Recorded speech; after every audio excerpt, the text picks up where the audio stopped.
Hi guys, welcome to the channel. புரோட்டாவும் சால்னாவும் என்னடா பேர் மாறிடுச்சு அப்படின்னு பார்க்குறீங்களா? வேறு பெரிய ரீசன் எதுவும் கிடையாது. தமிழில் பேர் வச்சா நல்லா இருக்குமே அப்படின்னு தோணுச்சு, அதான் இந்த பேர் வச்சோம். நம்ம சேனலில் அப்படின்னு பார்த்தீங்கன்னா பசங்களுக்கு தேவையான love tips, beauty tips, stylish tips எல்லாமே கொடுத்துட்ருக்கோம். நம்ம சேனலோட மோட்டோ அப்படின்னு பார்த்தீங்கன்னா சிங்கிள் பசங்களை எப்படி கமிட்டட் ஆகுறது, அதான் நம்ம சேனலோட மோட்டோ. இன்றைக்கி நம்மளோட டாபிக் எதை பற்றி அப்படின்னு பார்த்தீங்கன்னா, லாஸ்ட் வீடியோவில் நிறைய பேர் கமெண்ட் பண்ணியிருந்தாங்க, பிரதர் ஒரு பொண்ணுங்கிட்ட சேட்டில் எப்படி பேசுகிறது அப்படின்றத, அதை பற்றி இன்றைக்கி பார்க்கலாம். சேட் பண்ணும்போது சில ரூல்ஸ்லாம் இருக்குது. இந்த சின்ன சின்ன ரூல்ஸை மட்டும் ஞாபகம் வச்சுட்டு சேட் பண்ணிங்கனாலே போதும், பொண்ணுங்களுக்கு உங்களை ரொம்ப பிடிக்கும். நவ் ரூல் நம்பர் 1, சடனாக ரிப்ளை பண்ணாதீங்க. ஒரு பொண்ணுகிட்ட நீங்கள் பேசிகிட்டு இருக்கும்போது அந்த சேட்டில் அந்த பொண்ணு எவ்வளோ டைம் எடுக்குதுன்னு பாருங்கள் ரிப்ளை பண்ணுறதுக்கு. அதே அளவு டைம் எடுத்து நீங்களும் ரிப்ளை பண்ணுங்கள். சப்போஸ் அந்த பொண்ணு லேட்டாக ரிப்ளை பண்ணுவோம், நீங்கள் டக்குன்னு போய் ரிப்ளை பண்ணிகிட்டே இருந்தீங்கன்னு வைங்களேன், அந்த பொண்ணு என்ன நினைக்கும்னா, இவன் சும்மா தான் இருப்பான் போல், நம்ம எவ்வளோ லேட்டானாலும் ரிப்ளை பண்ணிக்கலாம் அப்படின்ற தாட்டுக்கு வந்துடும். ஸோ அந்த தாட்டுக்கு நம்ம வரவிடக்கூடாது. நமக்கு வேலையே இல்லாமல் இருக்கும், நம்ம சும்மா தான் இருப்போம் ஆன்லைனில், ஆனாலும் அந்த சேட்டை விட்டு வெளியே போய் வெயிட் பண்ணுங்கள். அந்த பொண்ணு எவ்வளோ டைம் எடுத்தோ அதே டைம் எடுத்து ரிப்ளை பண்ணுங்கள். நவ் ரூல் நம்பர் 2, வாட்ஸ்அப்பில் ஸ்டேட்டஸ் போகிறேன் அப்படின்ற பேரில் ட்ரெயின் ஓட்டி விளாடுவாங்க. அத்தனை ஸ்டேட்டஸ் போடுவாங்க. அப்படிலாம் பண்ணாதீங்க. ரேராக ஒரு ஸ்டேட்டஸோ 2 ஸ்டேட்டஸோ, அதுவும் எப்போயாச்சும் போடுங்க. எப்போயாச்சும் நீங்கள் ஒன்று பண்ணும்போது தான் அதை எல்லாருமே கவனிப்பாங்க. சும்மா நீங்கள் அதில் வாட்ஸ்அப்பில் ட்ரெயின் ஓட்டிகிட்டே இருந்தீங்கன்னு வைங்களேன், சத்தியமாக சொல்கிறேன், யாருமே அந்த ஸ்டேட்டஸை பார்க்கவே ஐயோ இப்படி தான் ஏதாச்சும் போரிங்காக போட்டிருப்பான் அப்படின்னு நெக்லெக்ட் தான் பண்ண ஆரம்பிப்பாங்க. நவ் ரூல் நம்பர் 3, சேட்டில் பேசிகிட்டு இருக்கும்போது வலியாதீங்க. ஃபார் எக்ஸாம்பிள், அந்த பொண்ணுகிட்ட போய் திருப்பி நீ அழகாக இருக்க, சூப்பராக இருக்க, செம்மையாக இருக்க அப்படின்னு சொல்லிகிட்டே இருக்காதிங்க. அப்படி சொன்னால் அவங்களுக்கு பிடிக்கும் தான், ஆனால் நீங்கள் அப்படி சொல்லிகிட்டே இருக்கப்போ அவங்க சீன் ஏறிக்கிட்டே இப்போ ஓவராக சீன் போட ஆரம்பிச்சிடுவாங்க. நீங்களே யோசிச்சு பாருங்கள், உங்களை யாராச்சும் அழகாக இருக்காங்க அப்படின்னு யாராவது சொன்னால் நீங்கள் லைட்டாக சீன் போடுவீங்களா இல்லையா? அது மாதிரி தான். ஸோ சேட்டில் பேசிகிட்டு இருக்கும்போது வலியாதீங்க.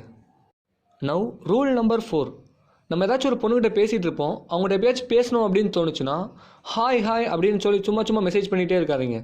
அது எப்படி நினைக்கும்னா, அது வந்து நம்மகிட்ட பேசணும்னு நினைக்கிறான் போல் அப்படின்னு அவங்களுக்கு தாட்டை கொடுக்கும். அப்படி வர வைக்க வேணாம்.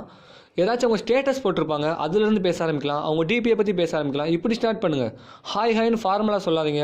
முடிஞ்சளவு யூஸ் பண்ணுங்கள். அப்படி ஏதாச்சும் கொஞ்சம் டீப்பாக பேசுகிற மாதிரி பேசுங்க. நவ் ரூல் நம்பர் 5, பேசிகிட்டு இருக்கும்போது நல்லா ஜாலியாக பேசுங்க. அவங்கள நல்லா கிண்டல் பண்ணுங்கள். ஆனால் நல்லா ஞாபகம் வச்சுக்கோங்க, கிண்டல் தான் பண்ணணுமே தவிர அவங்கள அசிங்கப்படுத்திடக்கூடாது. ஸோ முடிஞ்சளவு ஃபன்னாக பேசுங்க, அது உங்களுக்கு ரொம்ப பிடிக்கும். அப்புறம் பேசிகிட்டு இருக்கும்போது லூஸு, பக்கி, எருமை இப்படின்ற வேர்ட்ஸ்லாம் யூஸ் பண்ணுங்கள், அது கேர்ள்ஸுக்கு ரொம்ப பிடிக்கும். நவ் ரூல் நம்பர் 6, எப்போவுமே ஆன்லைனில் இருக்காதிங்க. அப்புறம் உங்கள் டிபியோ ஸ்டேட்டஸோ கொஞ்சம் கெத்தாக இருக்க மாதிரி வைங்க. ஃபார் எக்ஸாம்பிள், லவ் ஸ்டேட்டஸாக போடாதீங்க. நீங்கள் வந்து சக்ஸஸை நோக்கி முன்னேற மாதிரி, நான் சக்ஸஸ்காண்டி வெயிட் பண்ணுறேன் அந்த மாதிரி ஸ்டேட்டஸ் போடுங்க, அது உங்களுக்கு ரொம்ப பிடிக்கும். நவ் ரூல் நம்பர் 7, ஒரு பொண்ணுகிட்ட பேசிகிட்டு இருக்கும்போது ஏதாச்சும் நீங்கள் மிஸ்டேக் பண்ணிட்டேன்னா போய் பேசி, என்கிட்ட வந்து பேசி, ப்ளீஸ் அப்படிலாம் கெஞ்சாதீங்க. நீங்கள் கெஞ்ச அவங்க ஓவராக சீன் போட்டுகிட்டே தான் போவாங்க. ஸோ ஒரு தடவை சாரி சொல்லுங்கள், அதுக்கப்புறம் அப்படியே விட்டுருங்க, அவங்களே வந்து பேசுவாங்க. அதுக்கப்புறம் ஒரு தடவை நீங்கள் மெசேஜ் பண்ணிங்கன்னா அடுத்த தடவை அவங்க பண்ணணும், அந்த மாதிரி நீங்கள் பேசணும். சும்மா டெய்லி காலையிலையும் சாயந்தரம் நீங்களே போய் பேசிகிட்டு இருக்காதிங்க. அது வந்து அவங்க இவனுக்கு நம்மகிட்ட பேசுகிறது மட்டும்தான் வேலையா அப்படின்னு நினைப்பாங்க. ஸோ 2 தடவை பேசிட்டிங்கன்னா அடுத்து நீங்கள் பேசாதீங்க. ஒரு 3 நாள் 4 நாள் ஆகட்டும், பரவாயில்ல, டைம் ஆனாலும் பரவாயில்ல. அவங்க என்ன நினைக்கணும்னா, நம்மளை இம்ப்ரெஸ் பண்ணுறது அவனோட நோக்கம் கிடையாது அப்படின்னு அவங்க நினைக்கணும். அப்புறம் ஒரு பொண்ணு உங்கள் லைஃப்பில் வந்துருச்சு அப்படின்றதுக்காண்டி உங்களோட கேரக்டரையோ லைஃப் ஸ்டைலையோ மாற்றிக்காதீங்க. நீங்கள் எப்படி இருக்கீங்களோ அதே மாதிரி நல்லா ஜாலியாக கெத்தாக இருங்க. கண்டிப்பாக அந்த பொண்ணு உங்களுக்கு ரொம்ப பிடிக்கும்.